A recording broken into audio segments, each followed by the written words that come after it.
What is going on, everybody? Welcome to Fourth and Frames, our weekly podcast here, getting you ready for every week's individual matchups. I'm your host, Jorge Edwards. With me this week, we got Nate Markham as usual. Nate, how you doing, man? Good. Week 10. Seriously, and we got the host of the Daily Fix Pod, who's been crushing it week in and week out with Joe Matz, now airing 9 p.m. Eastern on Thursdays. Keith Fleming, how you doing, buddy? I'm doing good, but Joe wanted to, get me to tell you guys that he's Joe the Brain Mats after the Justin Fields play this last week. 45 points. He had De'Ami Brown earlier, so you have to refer to him as Joe the Brain Mats. He's getting a big head. Joe, Pinky, and the Brain. No. Joe, Bobby, the Brain, Heenan, Mats. Absolutely, those awesome plays.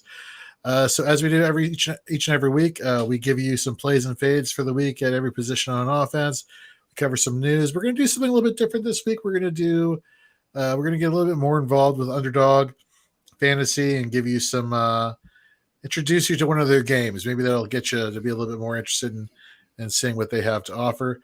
And then, of course, listen to all of our podcasts on the Fantasy and Frames Podcast Network. We got Shoot the Gap, our IDP specific podcast hosted by Nate with Mike Waller and Hollywood Titan. Tune into that later on tonight. And then next week, Tyler, you may have noticed that Tyler Heil, our Dynasty director and host of the Dynasty 365 podcast, is not with us tonight. He is celebrating with his wife his 9th-year wedding anniversary. So congratulations to Tyler. We'll see you back here next week. And with that, let's get into some news and notes for the week.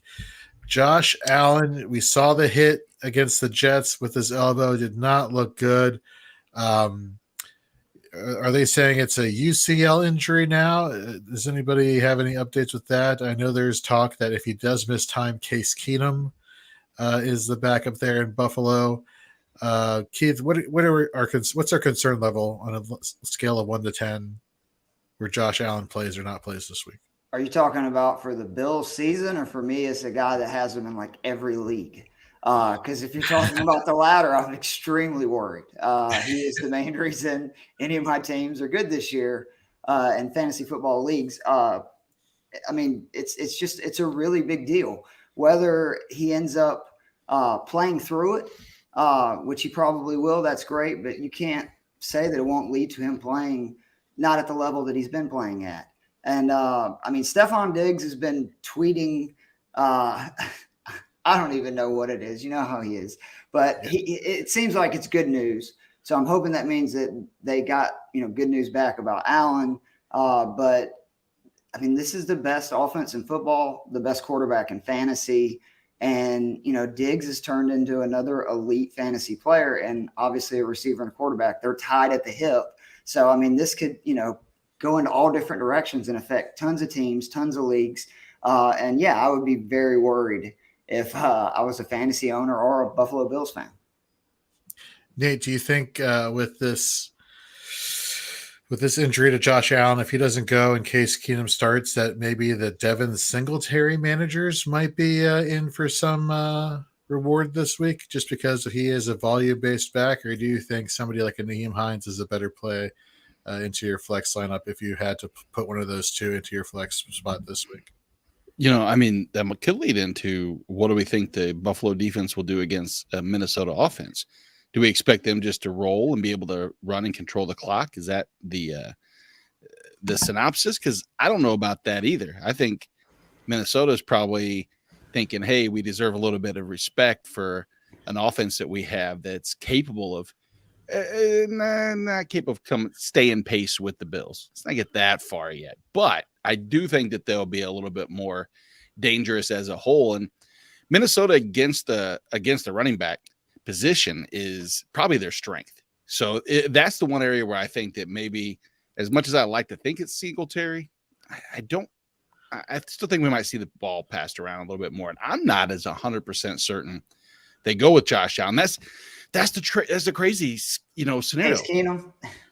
It's just it's an important game, and it's not an easy walk over, like push over, just give me game like they really would like to have and be able to sit Josh Allen, because that's what we've seen so far this season. So far, is they have taken the extra week off. They gave Tre'Davious White an extra week. They sat Jordan Poyer the extra week on defense at least to get these guys right because they think they're going to have a long push into the playoffs.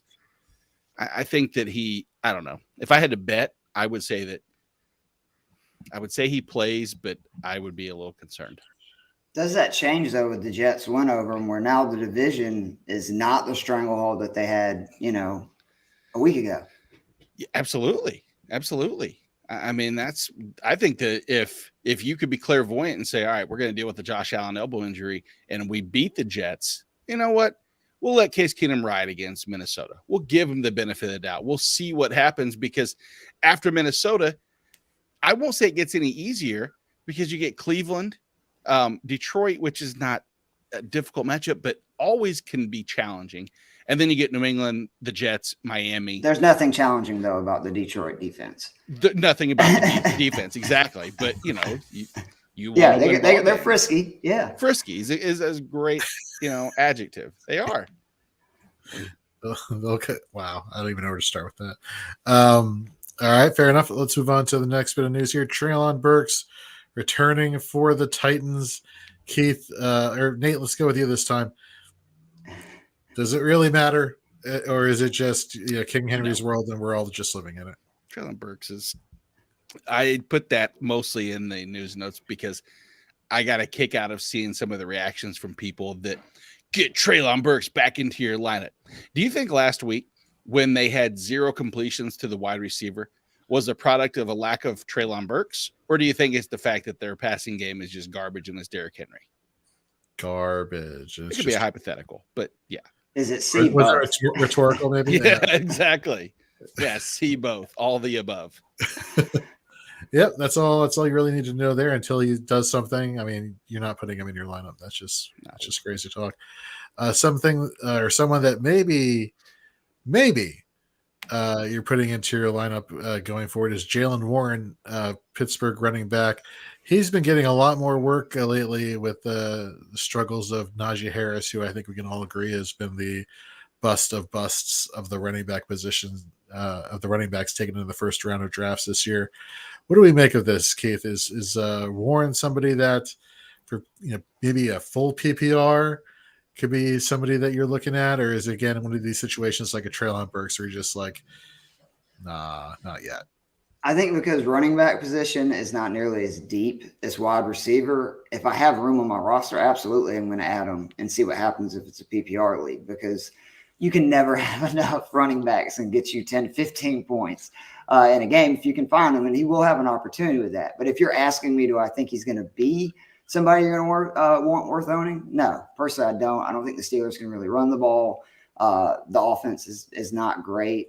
And I mean, Najee Harris is a pretty good running back. He proved that last year. So sometimes these running backs, they can make a big difference when they're getting, 5 to 10 carries a game. And then when they're asked to do a little bit more, all of a sudden you realize the reason they were so explosive is because they were playing so many few, down. So I just don't think Warren will end up, being an impact player, but I have no problem with if you have a spot on your roster, pick them up. Fair enough.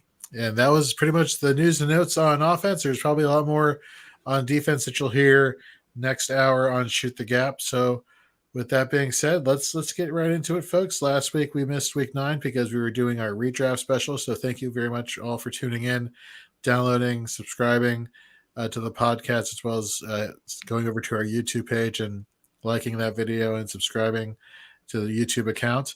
Let's get into our plays and fades segments this week. This week we're going to be doing things where, we look at the quarterbacks outside the top 12 and let you know which ones have the potential to get inside the top 12 in terms of Fantasy Pros ECR. Wide receivers, running backs, same principle. Outside the top 12, getting into the top 12. Tight ends inside the top 10, outside the top 10, getting inside the top 10. And then basically the reverse for fades. So let's start here at the quarterback position. I'm going to go with Keith, you'll like this. I'm going with Marcus Mariota, quarterback 19 ECR versus the Carolina Panthers tomorrow night on Thursday Night Football. It was only just 2 weeks ago Thank you for not bringing up the game that I went to Sunday. I appreciate that, Jorge. You're a good man.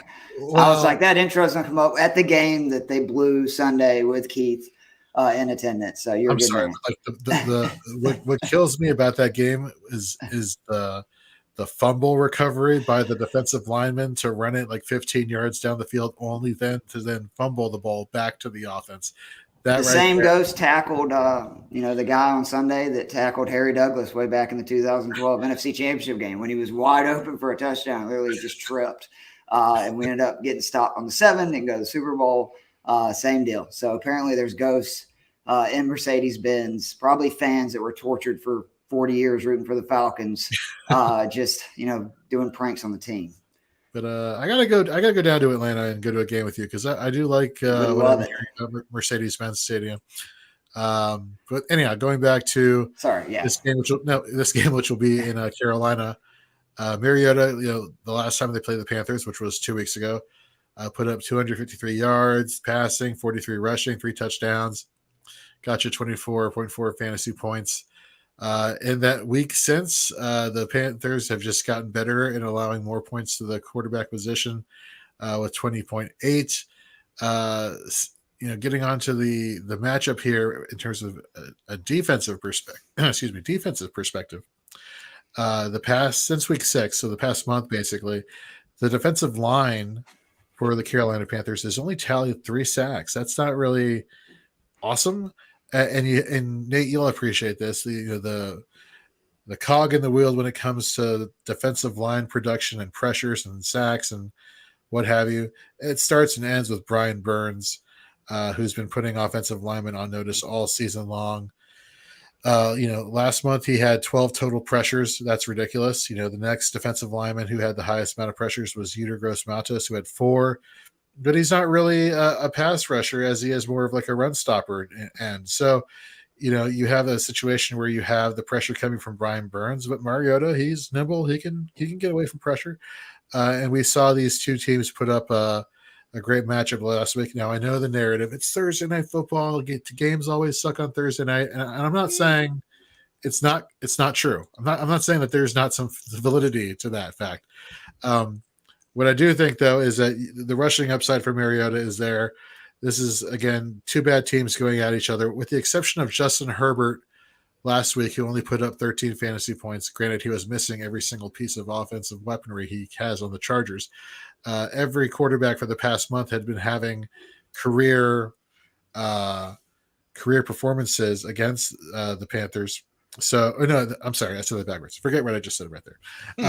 The Panthers have been playing pretty bad against the quarterback position. So, I think the defense matchup works out well. Give me Mariota. Loving this matchup this week. He's a bad man. 8th quarterback in fantasy right now in points per game. So that's crazy. I didn't even realize he was that high. I think he was high in total points, but in points per game, that's ridiculous.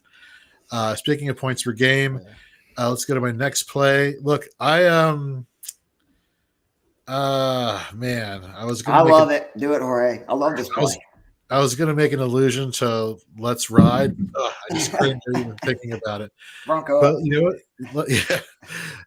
But you know what? You can ride it with Russell Wilson this week. ECR QB 17 versus the Titans. Titans allowing 20.8 points per game to the opposing quarterback. And most importantly, the 3rd most fantasy points to wide receivers on the season with an average of 33.4. And Nate, you'll appreciate this. I'm going to do some little offensive line talk here. Oh, yes. So, and not only just like tackle, guard, offensive line, I'm talking about the center this week, which I never thought would be something pivotal that we would be talking about from a fantasy perspective, but it actually is. Against the Jaguar in their last matchup in London, starting center Lloyd Cushenberry, the 3rd, which was interesting, had to go out due to injury, and in his place was Graham Glasgow, who was inserted at center. Now, here's the thing about the center position, which maybe folks you don't really realize. As much as the quarterback does like a lot of audibles and does a lot of the play calling and all that stuff, the center actually is the one who communicates with the offensive lineman, telling them, "Hey, watch out for this pressure here, watch out for this person there," and they actually do a very good job of kind of coordinating the protections for the quarterback, whereas the quarterback's kind of like calling the plays for everybody else on the field. Something that Cushenberry was not good at. He was one of the worst weighted centers in all of football, according to Pro Football Focus. But Glasgow coming in release of Cushenberry a couple weeks ago, he was very pivotal down the stretch of that game with Russell Wilson, helped in protecting Russell Wilson so much that they led that game-winning drive. And that should really, really help out this week against somebody by the name of Jeffrey Simmons, who's an all-pro defensive tackle. And I really believe that just the upgrade itself, even if it's for a few seconds or so, I think will go a long way to giving Russell Wilson some extra time in the pocket to get it down to his wide receivers to these big plays down the field. Yeah, there you go. There's some offensive line talk giving you a reason why you should be trusting Russell Wilson this week. Your ECR quarterback 17.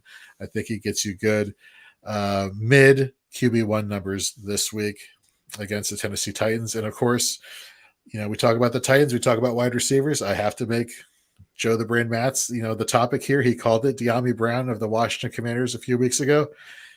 Was catching touchdowns left and right for huge amounts of yardage.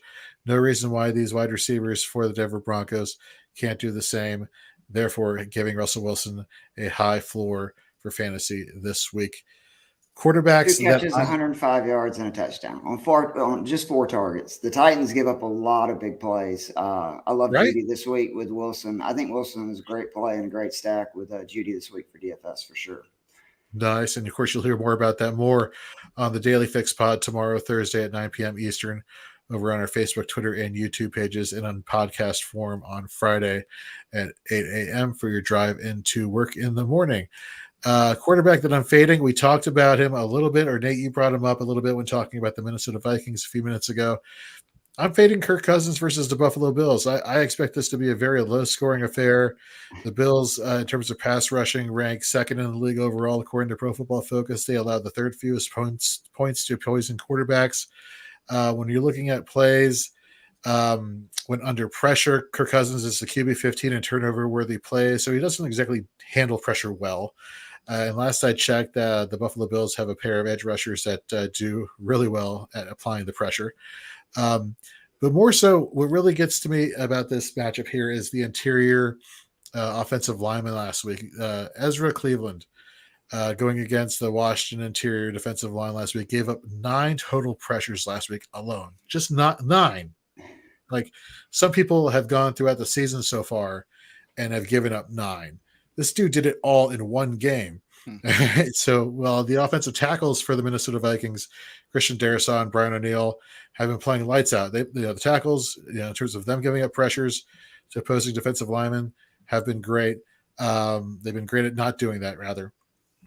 But it's this interior part of the offensive line for the Vikings that's really suspect. So somebody like Daquan Jones, who you wrote about in your IDP waiver wire article, could be in for a big day. Ed Oliver, these interior defensive linemen could make it hell for Kirk Cousins getting up the middle this week. So, I'm just, and let's just face it, while Darrisaw again and Brian O'Neill, these tackles have been playing well, it's not every week they're going against Epineza. It's not every week they're going against Von Miller. So I think this offensive line is going to get a little bit of a rude awakening this week. So I'm fading Cousins going forward, at least for this week. He should have been faded for the video of him looking like the whitest. I don't know what I've ever seen in my life. I thought it was funny. I thought it was funny. I don't think he ever looked any whiter in his life than he did. That's all I'm going to say. I'm like, when Adam Schefter is then doing it on the field too, it's like, that was I don't know if that's the fad I want to start. That was taking it too far. My last fade at the quarterback position this week, and of course you can read more of these plays over on our starts and sits article, which will come out tomorrow morning on offense, and then of course for IDP will come out in the afternoon tomorrow. But anyhow, getting back to the quarterback position that I'm fading this week, Daniel Jones versus the Houston Texans. Let's not forget that the Houston Texans sacked Jalen Hurts last week 4 times. 4 freaking times. You know why Jalen Hurts had such a great fantasy game, though? Because he has players like A.J. Brown and Dallas Goedert to throw the ball to. Daniel Jones does not. The Texans, remarkably this season, have been allowing only 13.1 points per game to opposing quarterbacks. The Giants have allowed 32 total pressures over the past 3 games played. And it's crazy. Last week against the Philadelphia Eagles, this Texans defense played very inspired. When you go to look at their grades over on Pro Football Focus in terms of how well they performed, every single level of this defense was very instrumental in getting to the quarterback and applying pressures or getting those sacks, whether it's cornerback Desmond King or linebacker Christian Kirksey, defensive end Jerry Hughes, safety Jalen Petrie. Wink, wink, people who play in IDP leagues may want to be paying attention to these names. All signs point to this team just throwing everything they have at the Giants, throwing everything they have at Daniel Jones specifically. It's basically, hey, Saquon, you're going to have to beat us, which, Saquon could very well beat them, but it's not going to be Daniel Jones this week. So again, the plays for me this week are going to be Russell Wilson and Marcus Mariota. Fades are going to be Kirk Cousins and Daniel Jones. Keith, why don't you talk about some running backs for us this week? All right. For my plays, they probably don't make a ton of sense, but let me try to explain, because both of them could easily maybe see 10, 12 max touches in either game. Hopefully there's more upside, but I'm not even worried about either way. Tony Pollard right now is running back 17 at Green Bay. He's seen 8 or more carries in 7 straight games, double-digit points in 3 of 4. He's 3rd in yards per touch, 6th in breakaway runs with 9, 3rd in breakaway run rate, 2nd in yards per reception, 8th in yards per route. And the Packers have allowed in their last 5 games a rush or reception to a running back of 20 yards or more, 9 total in that span, 5 of 30 or more. You can get big plays on this Packers defense, and Tony Pollard is just a walking big play. Any carry or reception, in my opinion, could be a 10-point play with Tony's talent. And then Elliott is practicing. He is questionable. It looks like they're leaning towards him playing. But, I mean, let's be honest. It's going to get really suspicious in Dallas if they don't do something, because no offense to Zeke Elliott, he is nowhere near the running back that Tony Pollard is. So I think they can use this injury as an excuse to see maybe that kind of flip-flop a little bit, where Tony Pollard starts getting more touches, Zeke gets slightly less. You still use both of them. But if Tony Pollard gets those extra, reps, he's gonna do a lot more with them, because he is a bad man this year. And just really a walking big play. Kind of the same deal in the other one. It's DeAndre Swift, running back 20 at Chicago. He scored 22.3 points in the last 2 games since returning from injury on 15 touches. I'm really trying to think of a guy who just consistently does so much with so little. Obviously, the issue being he has not been getting touches. He's supposedly getting back to healthy. But the Detroit staff and head coach came out this week, said they want to get him the ball more. Swift is 1st in yards per touch, breakaway run rate, yards created per touch, and 2nd in fantasy points per opportunity. So he can do a lot with a little. He's facing a Bears team that has allowed a rush of 24 yards or more in 5 of their last 9 games, allowed 23 receptions to running backs in their last 5, which obviously that's what Swift's been used lately, is this receiving back, so he can do damage there. I just think that if he gets just a few more carries, I mean, again, he's put up almost just over 11 points per game the last 2 on 7 touches of a game. If he just gets to 10, 15 against a bad Chicago D, he could put up some really big numbers and be a strong play again this week. The fades, and I just want to say I don't like fading any guy in the top 10 that's a running back, because obviously it's pretty easy for the names that are up there to go off, but I'll take a chance. Why not? Alvin Kamara, running back 8 at Pittsburgh. The Steelers are really bad versus the pass, but they're actually pretty good against the run. They've held running backs like Nick Chubb, Joe Mixon, Breece Hall, and Damian Harris to under 5 yards per carry. And they're bad against the pass, but not against running backs. Since week 1, the Steelers have allowed only 25 receptions for 162 yards over their last 7 games. In that span, they've played some of the best pass-catching receivers in football, so they don't allow a lot of yards on the ground, and I don't believe they're going to let Kamara hurt them in the passing game. Those guys they played, Ramondre Stevenson, Kareem Hunt, Michael Carter, Breece Hall, Lenny Fournette, and Devil Singletary. And again, 25 receptions for 162 yards in the last 7 games. It's not a lot of receptions, not a lot of yards. So I'm fading him. The other is Josh Jacob, who is currently running back 6 versus Indy. This is where I don't understand PFF's matchup. It says it's an A matchup, but it does not make a lot of sense. from what you're looking. Jacobs had that great 3-game stretch where he was getting 150 yards per game. He scored 6 touchdowns over those 3 games. Since then, in his last couple, he's been held to 110 yards on 27 attempts and 31 yards on 7 targets. He does not look like the same back he did just a few weeks ago. And he is facing a Colts D that makes it difficult to run on. Some of their standout performances, and there's a ton of them this year against good running backs, held Dameon Pierce to 11 carries for 33 yards. Robinson Etienne to 32 carries for 84 yards. 37 came on 1 rush attempt. Week 3, the Chiefs back, 17 carries, 29 yards. Derrick Henry, week 7, 4.3 yards per carry. In their first match, he only had 5.2. And I mean, let's be honest, for Derrick Henry, 5.2 is containing him. And then they've only had 6 touchdowns to running backs, half to reception, something that Jacobs doesn't do a ton. He doesn't have a receiving touchdown on the year, and he's been held to 3 receptions or less and less than 30 yards in 5 of his 8 games. So, again, kind of like with the Kamara matchup above, everything Jacobs does well, the Colts face well against, and his shortcomings are something that, are their weaknesses. So I don't see him having a big game. I don't like him as a top 10 back, and I definitely don't like either one of Kamara or Jacobs on DFS this week. And those are my running back plays and fades. Snip, snap. Very nice. Nicely done. Got a couple of questions over here from DJ Duvernay, who's normally a regular on our Fantasy and Frames pregame show. Great to see you here on Wednesday Live. What up, y'all? Got a question on my team's chance in playoffs if I don't end up getting a trade for a tight end. Crazy knowing that my teammates are fed up with me winning every week. Darn. 8-1. What are you going to do? Humble brag. Humble brag, exactly. All right. 12-team full PPR. Here's his team: Lamar, Barkley, and Etienne. Oh, wow. Mm-hmm. Diggs, H.A. Brown. Wow. Mm-hmm. Engram, DeAndre Hopkins as your flex. On your bench, you got Montgomery, Pickens, Deontay Foreman, Wan'Dale Robinson.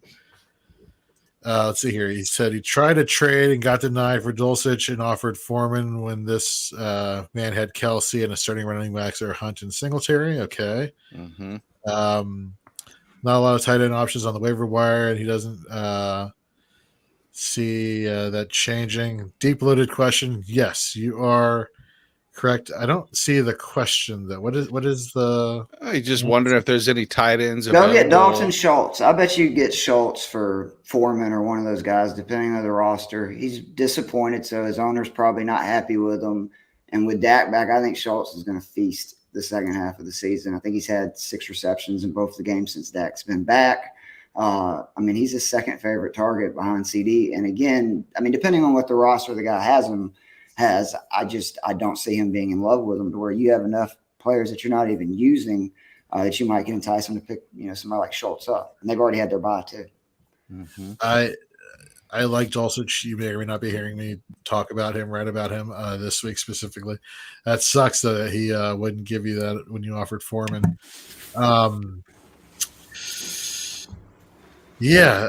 is. Let's see here. Yes, I do. He's asking about, I think he said, do you feel confident with Ingram in your roster? I mean, Ingram's been one of the most consistent tight ends in football. If you get 8 to 10 points from a tight end, you're set because it's so touchdown dependent. And Ingram's done that a lot despite not scoring. So I actually think Ingram's definitely, a tight end 1. You go the last 3 weeks, he's got 15 targets over that time. So you're averaging 5 targets a game. That's a 15% market, which isn't terrible. I mean, it's lower compared to some of the other elite tight ends, but that's a product of, familiarity with T-Law and some of his other receivers right now. But the good news is that of the targets he's getting, they're catchable. They're 11 catchable targets out of 15. He's getting looks in the red zone as well. He's got 2, which isn't a ton over, obviously, but when you compare it, and that's more than Travis Kelce. That's the same as Travis Kelce's had over the last 3 weeks. It's the same as Dawson Knox has had. It's more than, I'm going to say Mark Andrews because his name's in front of me, but I don't want to do that. But it's more than Dallas Goedert. I said it about 4 weeks ago that I liked Evan Ingram a lot based off of what his usage has been, and it hasn't tapered off. So I have no reason. Like when I first saw that, DJ, and you had Ingram, I thought that was not even, I didn't think that was a weakness. I thought that was an excellent complimentary piece that you didn't have a person like, sorry, close your ears, Keith, earmuffs, but you didn't have Kyle Pitts, where you're forced to start a person who is just letting you down. And again, I know the Kyle Pitts air yards were there this past week. I know someone's going to mention that at some point, I'm sure. Play Ritter. Hey, at this point, you're going to mess up Jorge's play of the week, though. That's fair. Yeah, no, you can't screw that up. That'll go against his week 10 numbers. But yeah, you're right. Probably play.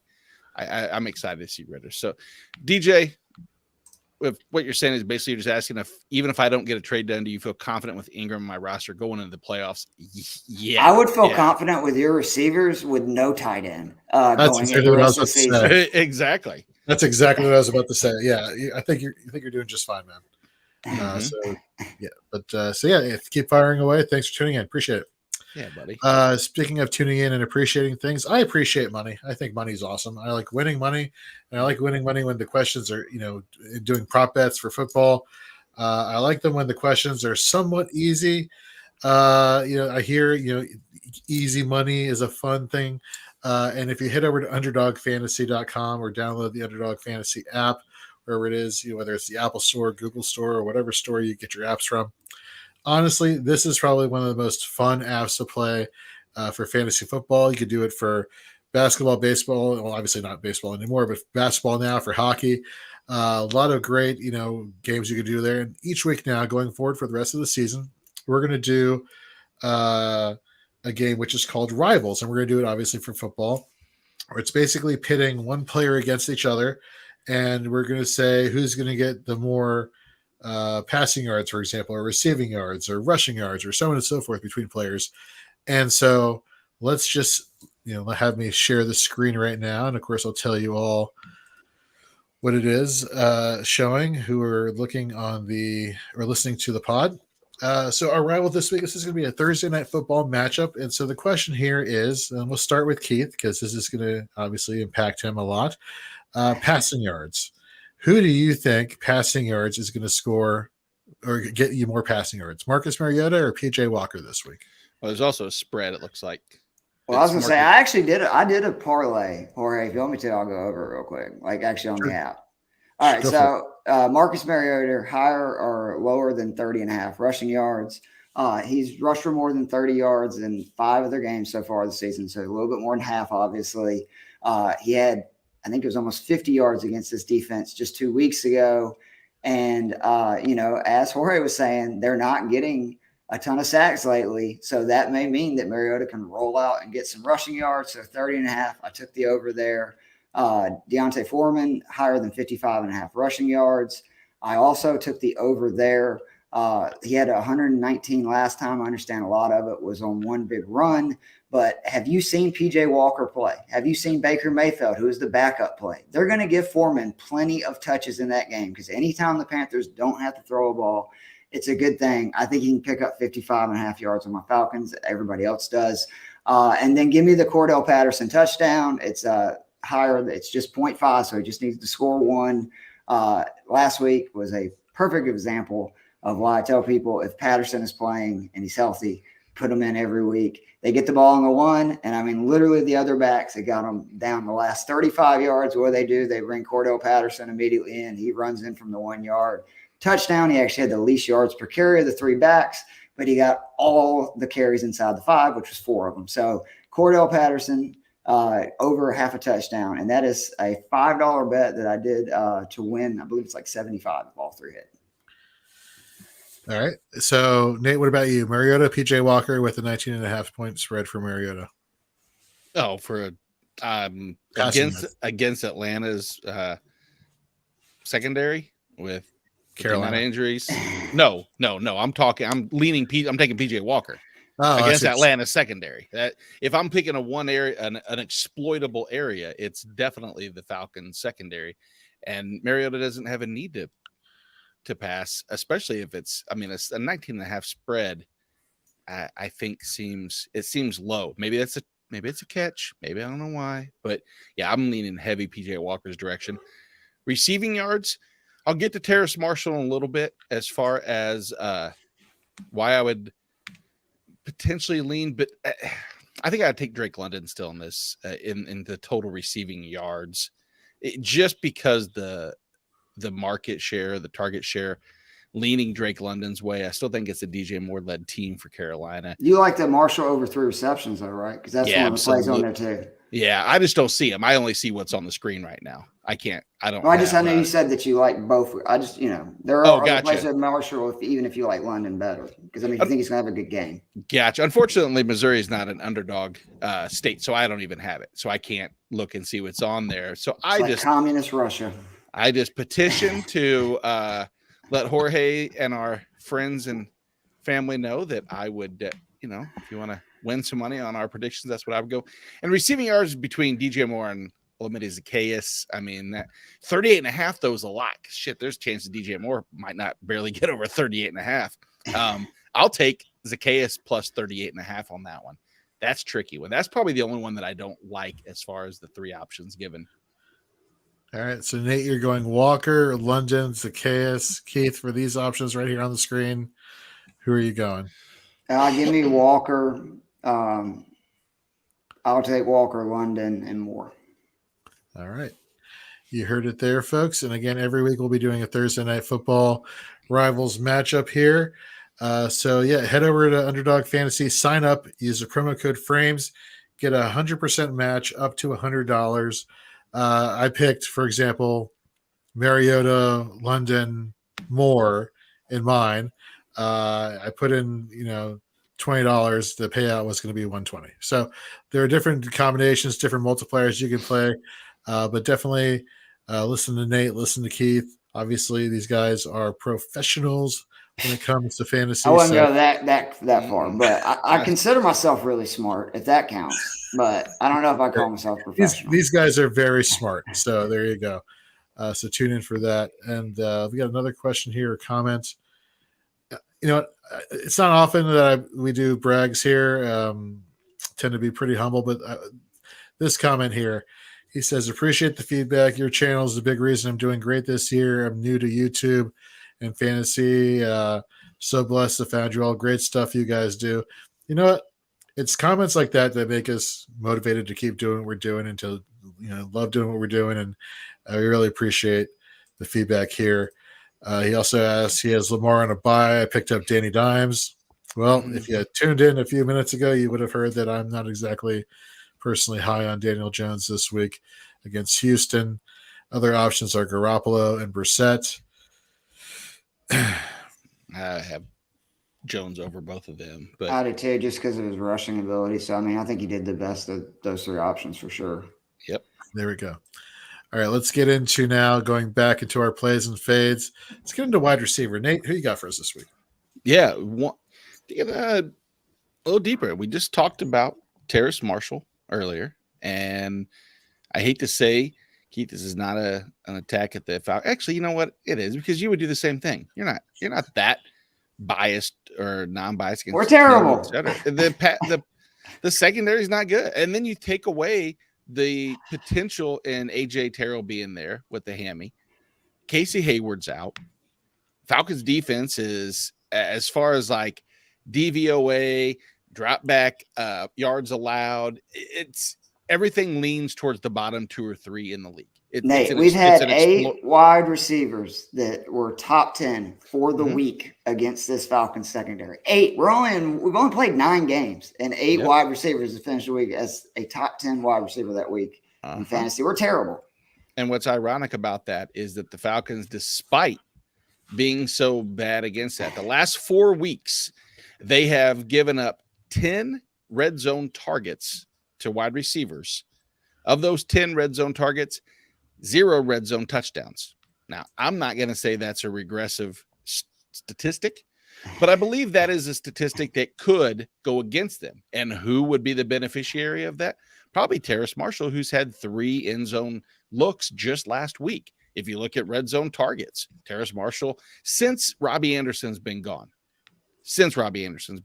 that's what my focus is on, because prior to that, he was just not involved in the offense. He's clearly the number 2. He's running routes on 93% of the passing downs. He's being integrated into that offense last 3 weeks, 18 targets, what was it, 171 yards, I believe. So 9 catches, not exactly the best catch rate. But here's the one area that I noticed that I like: 6 contested catches. That tells me one thing only. PJ Walker trusts Terrace Marshall to go up and make a play on a ball, or he wouldn't continue to throw the ball his direction. Now, of those contested catches, you may say, ooh, enlighten us, Nate. Of those 6 contested catches, which, mind you, in the last 2 weeks is what I'm referring to, weeks 8 and 9, not week 7 when he first got thrust in. That's second in the NFL, mind you, behind Justin Jefferson. So his 6 contested catches, or 6 contested targets, I should rephrase that, because it's only led to 1 contested catch. I can build a person up, and eventually there's trust for some reason there. And that trust usually happens in practice, and it's a learned trust. And so I think that's where we may see continuation of red zone targets. I think his involvement in the offense is going to improve. Hopefully, the reception percentage improves. That falls on PJ Walker and Terrace Marshall. No better way to get right or continue to evolve in this passing game than to have a matchup against the Falcons, where if they are able to run and sustain and put up points like they've done, the Falcons, that is, you could put this in a matchup where, doesn't go into Deontay Foreman's hands. It is a passing game. So Terrace Marshall, pretty low in terms of overall wide receiver ranks. Great value in return if you can. He's the wide receiver 39. I think he's got wide receiver 2 upside. I really do. 2nd round draft pick last year. They got to see what they got in him too. So the time is now. You know what I mean? It's already a mulligan of a year. Let's see what this guy we just spent a 2nd rounder on last year. I think he's going to get a ton of targets the rest of the way. I love that.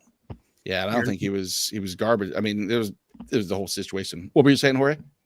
Keith, would you say his time is here? His time is now. You can't see him. His time is now. You could possibly say it. I don't. He's not going to put a John Cena type performance, or potentially anybody against this Falcons secondary. I mean, Joshua Palmer last week came in and was, I think, the number 9 receiver. I don't know. It's rough. We got a lot of injuries in the back end, and we don't get pressure. That's a bad combo against any quarterback. If a quarterback does not get pressure, they're gonna do work, and that's what happens every week with my Atlanta Falcons. Mm-hmm. Yeah, pick on them, man. It's the one good thing about being a Falcons fan. And you try to tell people, pick on their defense. It's a good idea. Play them all. That's what Joe's been doing the last couple of weeks, and it's worked well. Yeah, I had to get a pro wrestling joke in there somehow in this show. I'm sorry, Nate. Please continue. No, you're fine. No, that's the Terrace Marshall play should be one that realistically in any format, unless you're DJ Duvernay's team there, where you have no weaknesses and you can't afford to put Terrace Marshall in, there's plenty of opportunity for him to. I would start Terrace Marshall over Gabe Davis personally, just because I don't trust in Josh Allen to play the game, or at least not entirely. So if I had to make a decision, that might be someone. I'm going to lead into that as a fade, if you will. I'll kind of bounce back and forth. Is that at the wide receiver 24, if I had to make a decision right now and I couldn't go in at game time, wide receiver 22, I apologize, even better. I don't think it's a Case Keenum supported wide receiver room of both Justin Jefferson and Gabe Davis. And if you're going to have potentially, from what I've seen, lineup wise, it looks like maybe Cam Dantzler will be on. You mean Diggs and Davis? Yeah, Diggs. What'd I say? Jefferson and Davis. That would be just as good too. I mean, shit. They're playing against Minnesota, and yeah, that'll be a former Viking. I got you. I'm looking at a lot of Minnesota stuff, but is that game in Minnesota or in Buffalo? No, it's in Buffalo. I was going to say, you got the return of the crime, and they both aren't there anymore after the big play and the NFC, or it was NFC division. Yeah. Excuse me. Yeah, and they got killed in the NFC Championship game. Forgot about that. All the steam got put out after that. That was Vikings the worst tackle. I mean, that was bad. Gave a stunner. I don't trust. Like I said, and maybe that's a little too early. It's Wednesday. UCL injuries have me concerned, especially if it's something that the heightened, concern all the way down to maybe it's nothing, maybe it's something. I'm probably just going to avoid Gabe Davis if I had to look at somebody within the top 24, kind of like Keith was saying. It's really hard to find receivers that you want to avoid. I'll give one more I want to avoid myself. This is not personal involvement. Christian Kirk against Kansas City Chiefs. Kansas City Chiefs, despite what some people, Joe Zolo, I'm talking to you, don't like L'Jarius Sneed. But L'Jarius Sneed in the slot has done extremely well. And the Kansas City Chiefs as a whole against the slot receiver has done extremely well. There's only one receiver in the entire season that I think has put up even a wide receiver 3 game, and that was Chris Godwin, because he was peppered with 13 targets or something in that matchup. So when you look at an overall position to exploit, hopefully Spags is smart enough to know that, you got to stop ETN and just kind of let L'Jarius Sneed do his thing against Christian Kirk. I think that it's going to be a game that they're going to try to get one-on-one with Zay Jones, probably on the outside. The Chiefs should be potentially without Justin Watson. It's a little bit of a concern. But I'll tell you who's back, and that's huge, is Trent McDuffie. He came in last week and really, really has established in just a short time that he's capable of playing that. I don't want to call it, shutdown corner role. It's way too early. But they didn't go his direction last week. No, granted, I'm gonna have to throw a homer flag though. It was Malik Willis. No doubt.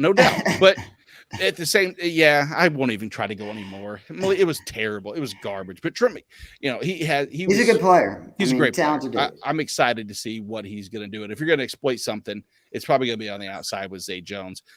We have a message here, Jorge. Sure, It's sorry. like free virtual girls chat in your city. Thank you, sexchat69.site. Yes. Thank you for listening. Is that 3 cities at once, or is that just one specific city? How do we know which city that is? It's in you city, is what it says. So whatever that means. As a result, Craig's like, oh, hey, girl. Craig, it's in your city. I hope your kids get feeling better. If you're not feeling down, let me recommend sexchat69.site. Free vert girls chat in you city heart. Oh my God. You know what's better than virtual girls? I'm scared to ask. Free virtual girls.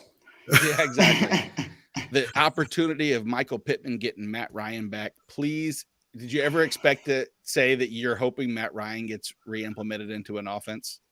Well, as a Falcons fan, of course I would. But no, when it was done, I still think, though, that it was a weird move that they made. I'm not saying he had played well, but he was not the reason they were so bad. No, not at all.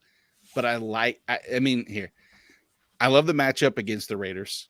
I don't know if they're going to actually go with this. This is just a pure gamble. I'm going to give this caveat, Jorge, and I know this is probably not great for the play and fade segment when I've had to give too many caveats to if-then scenarios. But if Matt Ryan plays, then I believe Michael Pittman will have a wide receiver 2-esque game against a Las Vegas secondary that, again, horrendous. In every DVOA, EPA, drop back percentage of yards and points allowed, they are near the bottom in every one of them. It's low-hanging fruit if you want to pick on a team. We've seen that the Raiders, Keith, didn't you say 2 weeks ago? Every week the Raiders have allowed a top 10 quarterback to perform. QB. I was gonna say Andy Dalton just sliced and diced this team. Andy Dalton with just a rookie receiver, Chris Olave, and obviously Alvin Kamara was great. I'm not trying to say that, but just those guys, and they 24-0, just literally long extended drive after long. They're horrible on defense. Yeah, it's a good one to pick on. And I like the idea that it's the short intermediate routes, and if that's not Sam Erlinger in there, who actually was going a little bit deeper than what Matt Ryan was. I want to just believe in Michael Pittman. I think that's probably a lot of it too. My heart goes out to you, just like with you, SexChat69. Heart to you. Wow. Speaking of SexChat69, Twice ago, man, that's great.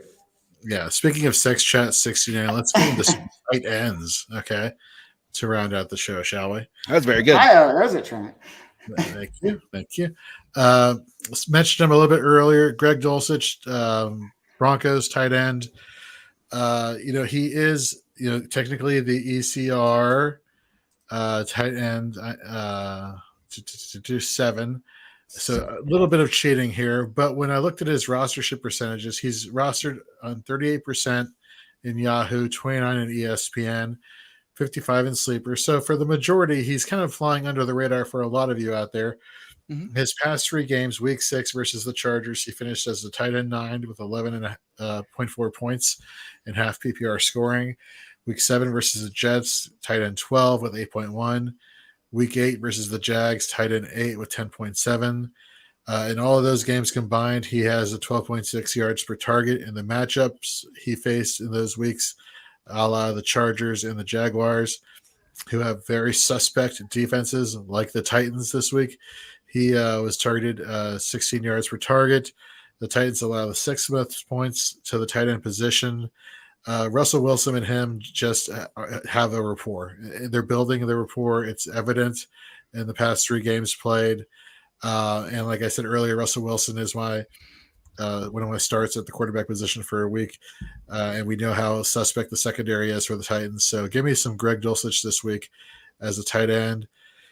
And for a fade this week to round us out here on Fourth and Frames, I don't know if this is going to be bold. Probably is going to be bold. And I probably should have prefaced this in the start and sit article as a fade. But you know what? I say start and sit. So I'm going to go say sit. Sit Dallas Goedert. He's the ECR tight end 2. The Commanders are dead last in the NFL in allowing fantasy points to the tight end position of 5.8.